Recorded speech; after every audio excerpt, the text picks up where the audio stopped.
Hi, Mike. This is the last time you'll have to deal with any contract questions at all. So sorry in advance about that. Would your hope be, now that the season's ending, to get a long-term deal with the Miami Dolphins? Obviously, they've got options with you. They could stick the franchise tag on you. Would the ideal scenario for you be a long-term deal with the Miami Dolphins? I'm going to be completely honest with you. I haven't thought about it this season. Kind of just let it all play out, because it doesn't matter how much I think about it or don't think about it. It's not really up to me. So I just kind of go about my business and kind of let everything fall where it may. But I do, appreciate this organization. Happy where I'm at, and I like the guys, like the locker room, like the coaches. So I can go on and on about all the things I like. So, we'll see. We'll see what happens. And one last question on this topic. Were you ever, I don't want to say feelings hurt because it's a business, but were your feelings hurt that two other members of the 18 class were extended and you were not? No, absolutely not. I was happy for those guys. They put in a lot of work. They made a lot of plays. They did what they had to do, and they were rewarded for it. So I'm happy for them. And so that's just how it's been. Thanks, Mike. Yep. Any other questions? You're kidding. Joe? I can't let you off that easy, man. Hey, Joe. Hey, for what it's worth, hope you stick around. Enjoy. Thanks, Joe. I appreciate that. Enjoy these conversations, and you've been cooperative with the media, and so we appreciate that. Thank you.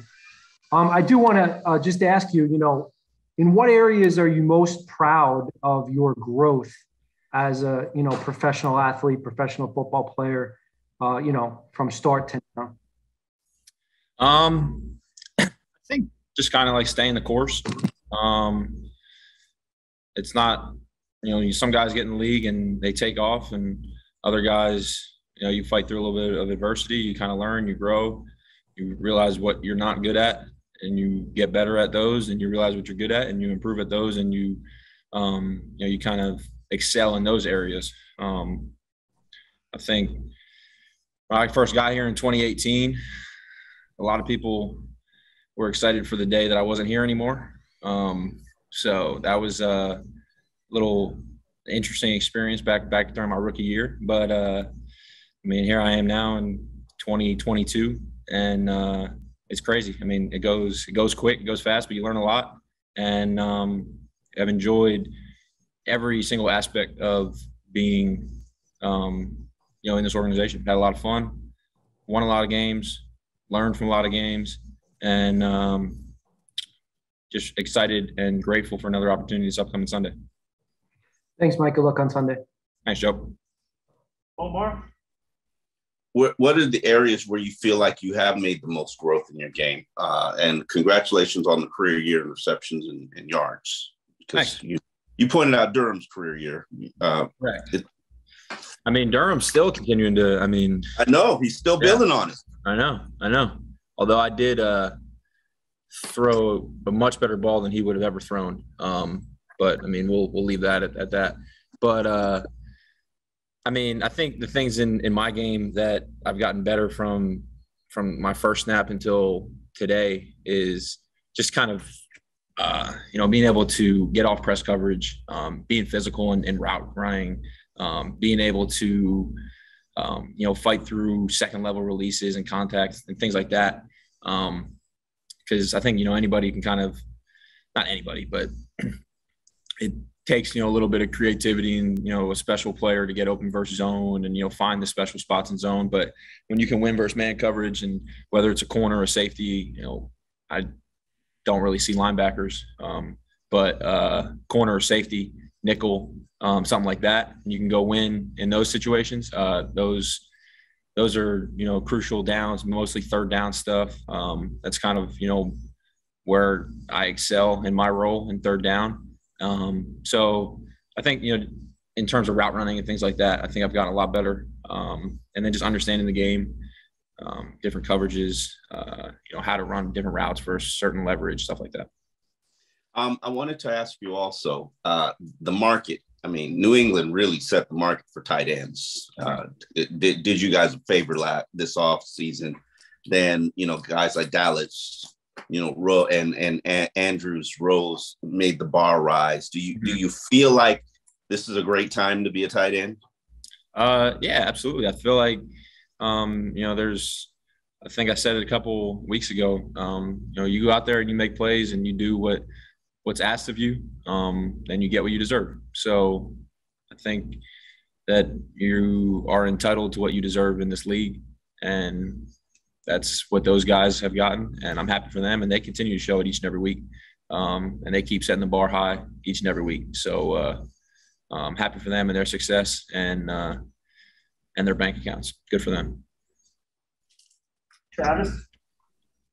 Hey, Mike, good afternoon, man. You had mentioned something earlier about your rookie season. I don't know if you want to call it fan perception, wanting you out of here, whatever you said. Found that interesting. And I was curious, every year you're going to have players on a team that come into a new team and maybe they struggle a little bit. And I was curious if you ever approach those players in those situations. And if you do, what's that conversation like between you and those guys maybe had the same type of path where it took a little while longer to get going? Honestly, the only instance I can remember, and I never talk to people when they drop a ball or anything like that, because it's so cliche. People are like, "Oh, we got your back." Like, I know I want to catch the ball. If you were in here, you want to catch the ball. Like, nobody, like, I get it. Okay. Like I'm ready for the next play too. So I never say anything to anybody when they drop a ball, because when I was in college, I had a couple drops and it was the most frustrating experience of my life. So the last preseason game this year against Cincinnati, I remember Hunter ran like a flag and Reed Sinet threw it up, and it was a difficult catch over the shoulder. Those are, to me, the hardest catches over the shoulder. And he didn't come down with it. He came to the sideline, and for a split second, he looked like it was over, And I'm just sitting there. I let him. I didn't say a word. Went up to him and just ignored the fact that it happened. Kept talking to him because I've been in that scenario before. And then finally, I just said to him, "Yo, I know what you're thinking." I was like, "It's preseason 3. You're good. You are good. You're gonna learn from this experience, and then you're gonna go make plays on Sundays." And I think that was one instance that kind of stuck out to me. And now, Hunter has done great things in practice, has got in and made the most of his opportunities in games, and excited for his future here in Miami. But I mean, that's just one small occurrence that kind of stuck out with me in terms of being a veteran and being through experience like that. Awesome. Thanks, Mike. Last question, Pallet. Hey, Mike. Going back to your career growth, you talked about when you were fighting through that adversity as a rookie.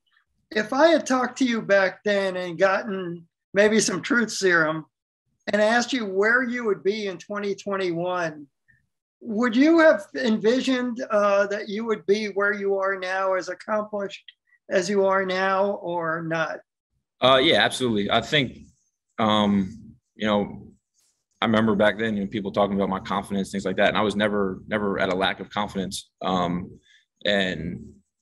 in terms of my game, it was honestly a mixture of me not being not prepared, but being ready to go out and make these plays at this point, because like I said, the things I have gotten better at, second level releases, getting off press, using my hands, fighting through man-to-man coverage, things like that I wasn't doing back then. And then just opportunity. So I knew when I was put in the right situation, in the right, game plan, and had the right opportunity around me, I was going to be, prepared to, make the most of my opportunities. I did all my jugs back then. I did all my work back then, and I stuck with it because I knew at some point the opportunity was going to come. But that's the big thing. You got to be ready when that opportunity comes. And I think I was, and made the most of it eventually in 2019. And now, it all comes full circle. Good to see you're still here. Hey, thanks, Al.